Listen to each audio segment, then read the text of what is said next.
Story 1. Am I the a-hole for taking my teenage daughter's car away?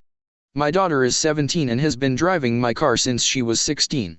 She has always kept a job. I've never asked her to pay insurance or car payments under the understanding that I don't mind her having the car and having freedom as long as I can trust her. Well, last week I found out that she's been lying to me for the past 8 months about some pretty serious stuff. I told her I don't trust her anymore, so with no trust, there is no car. I'm now driving her back and forth to work and she's now saving her own money to buy her own vehicle. I'm really trying to install some good morals and good behavior. I've never had to deal with this kind of stuff with my 2 older boys, all the sneaking around and lying. I don't understand why she feels the need to do it. I don't scream and yell, I don't call names and belittle her, I just get a little disappointed and then I want to talk through the situation. Like, why is it so hard for her to trust me and confide in me? Is this just a normal teenage girl thing? I had a horrible childhood and relationship with my mother, so no comparison there. Anyways, am I the a-hole for taking the vehicle away, and if I am, is there a better way to teach her that bad choices have bad consequences? Redditor comments. 1. Not the a-hole, you paid for the car, you control how it is used. However, I must express concern that while you mention her bad behavior, you did not elaborate on what that behavior was, as well as you bringing up your desire to instill your sense of morality. May I ask what these are? Teaching kids to make good decisions is one thing, but if this turns out to be something less than decent, you might be the a-hole. One last thing, I can't help but notice that your daughter is now saving up for their own vehicle. At the very least, you have taught her that she needs to step up if she wants to control her own destiny. I would suggest finding a way to mend this situation, as you may find your daughter takes the next step and sets herself up to move out when she has the finances to do so. 2.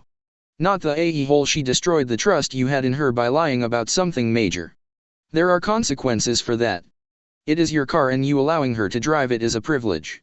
She shouldn't be allowed to drive it again until she has regained your trust. Honestly, I don't understand why you're even driving her places.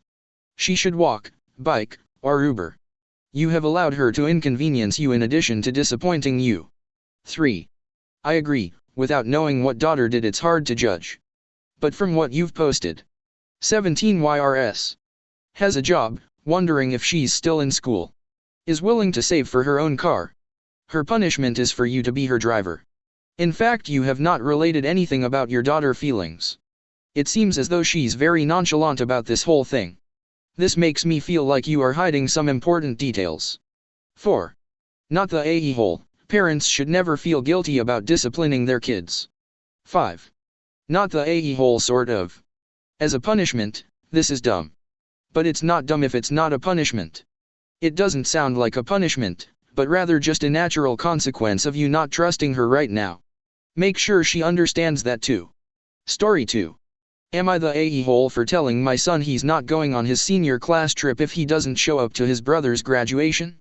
My 3 kids all have graduations this week. 1 high school, 1 elementary and 1 preschool. My high school son Liam said he has zero interest in going to his younger brother's graduation because it's lame. I said his brothers are going to his and it's more work for them to go than for him to go to theirs.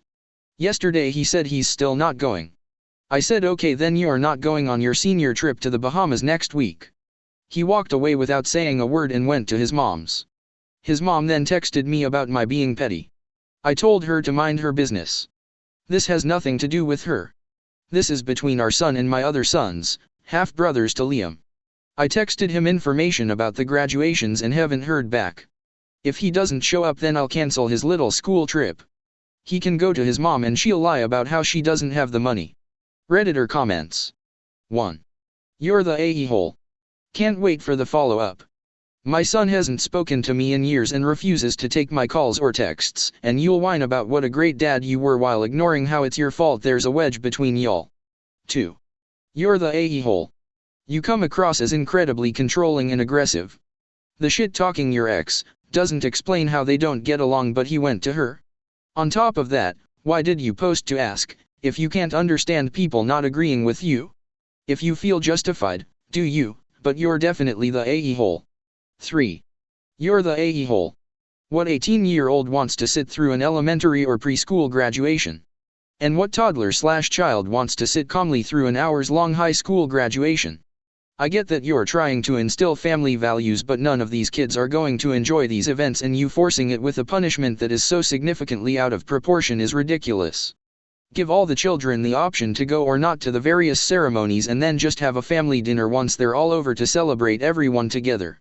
This isn't the hill to die on. 4. You're the a-hole. Why would you even consider bringing an 18-year-old to an elementary or preschool graduation? Or bring a preschooler to a high school graduation? Not all events are suitable for all ages.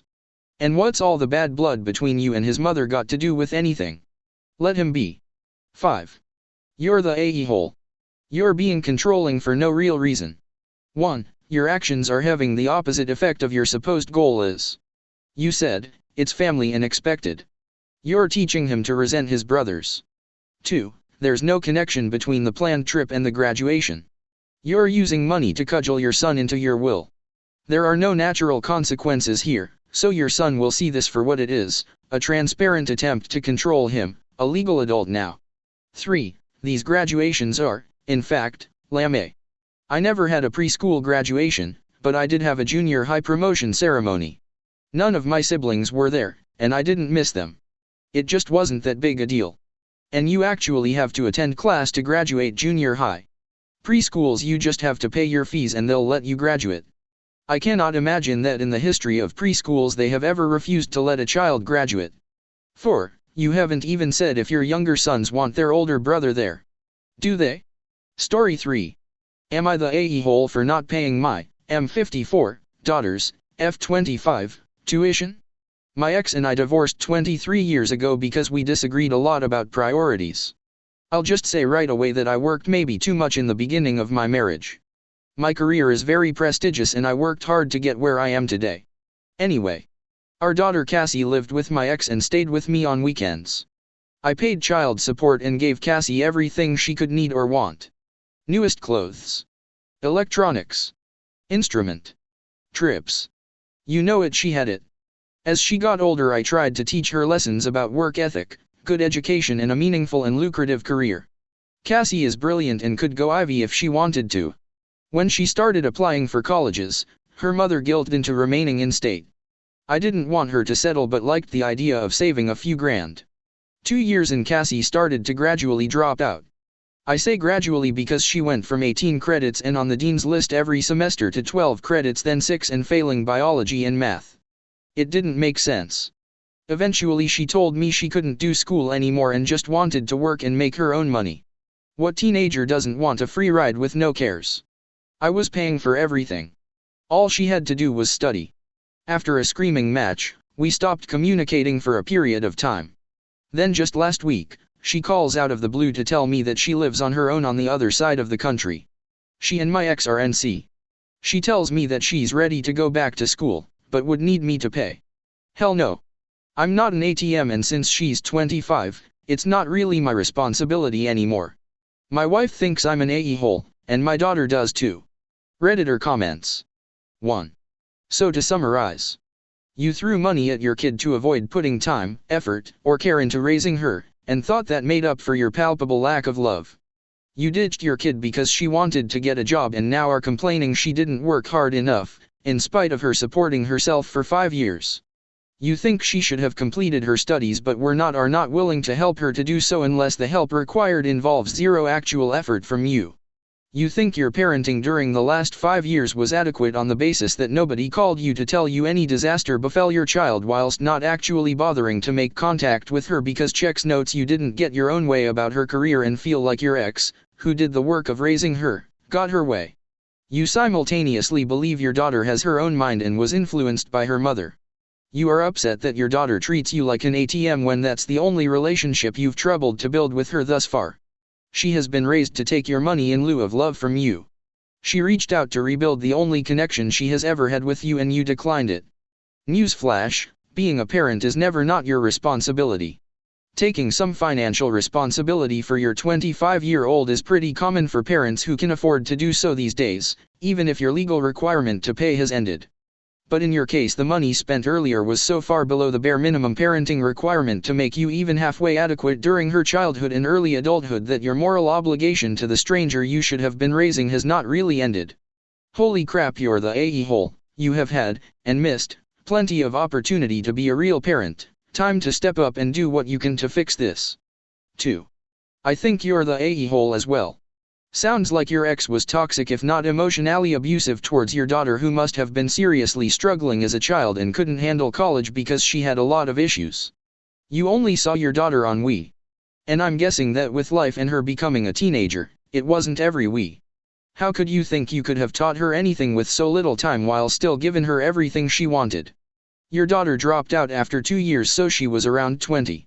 You stopped talking then and she is now 25. 5 years without talking to your daughter. Weren't you worried? Didn't you care? 3. You're the a-hole. Not because you aren't giving her money. You're the a-hole because you watched your daughter obviously severely struggle with her mental health and gifted kid burnout syndrome, didn't recognize the signs, and assigned all of her problems to laziness and lack of work ethic, without taking the time out of your day to actually investigate what was going on. Kids don't go from taking 18 credit hours, a horrifically stupid thing to do that no one should have let her do, to flunking their courses unless they are profoundly suffering in serious ways. But you responded to this with hatred and contempt instead of compassion. 4. Wow, seeing the way you talk about your daughter here, the way you minimize the legitimacy of mental health struggles, the way you've described your lack of parenting, yeah, you're the a-hole, and it sounds like a chronic problem. I feel so sad for your daughter, being stuck with 2 parents who clearly have no business being parents at all. It didn't make sense, you say, as you put in zero effort to make sense of it. For someone who takes so much pride in their ability to work hard, you sure didn't put a lot of work into understanding your daughter. What does make sense is that in 30 years, when a retirement home is bleeding you dry of the money you've chosen to prioritize above everything else, she won't be visiting and won't have any reason to feel bad about it. 5. You're the a-hole. You hate your daughter and always have. You think money can replace love, but it can't. Your hatred drops from every word. No wonder she's struggling, living in a cold world made of money. I tried to teach her lessons about work ethic, good education and a meaningful and lucrative career. Money, money, money, all the money. Wonder why she's depressed and no contact with neither of her parents. You have dollars instead of a heart, a woman who dumped you and a daughter who won't talk to you. But you will not care about that because you have money and that's all you can see and or care about. You are definitely a major a-hole, and you should never have married and definitely should never have brought kids into this world.